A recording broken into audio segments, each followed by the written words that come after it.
اور یہاں آپ کو بتائیں گے کراچی میں عید کی خریداری کے باعث بڑھتے ہوئے رش کو مد نظر رکھتے ہوئے ٹریفک پولیس نے شہر بھر کے لیے خصوصی ٹریفک چلان جاری کر دیا ہے۔ شہریوں کی سہولت اور ٹریفک کی روانی برقرار رکھنے کے لیے اہم شاہراہوں اور مصروف مارکیٹوں کے اطراف اضافی ٹریفک اہلکار تعینات کر دیے گئے ہیں۔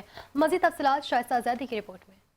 ڈی آئی جی ٹریفک سید پیر محمد شاہ کے مطابق آج سے شہر کے مختلف اضلاع میں سیکشن آفیسرز اور ٹریفک اسٹاف شام 7 بجے سے اہم شاپنگ سینٹرز اور مارکیٹوں میں ڈیوٹی سر انجام دیں گے اور رات گئے تک کاروباری سرگرمیوں کے اختتام تک ٹریفک کو کنٹرول کیا جائے گا۔ ٹریفک پلان کے تحت شہر کی اہم شاہراہوں پر رکشہ، ٹیکسی اور دیگر کمرشل گاڑیوں کے داخلے پر پابندی عائد کی گئی ہے۔ تبت چوک سے عیدگاہ چوک، جامع کلات تک، فوارہ چوک سے جی پی او اور سنگر چوک سے زیب النساء اسٹریٹ تک رکشہ اور ٹیکسی کا داخلہ ممنوع ہوگا۔ مین راشد مناس روڈ، اللہ والی چورنگی سے اتحاد سگنل تک رکشہ اور ٹیکسی کے داخلے پر پابندی ہوگی، جبکہ بعض علاقوں میں رش کی صورت میں ٹریفک کو متبادل راستوں کی جانب موڑا جائے گا۔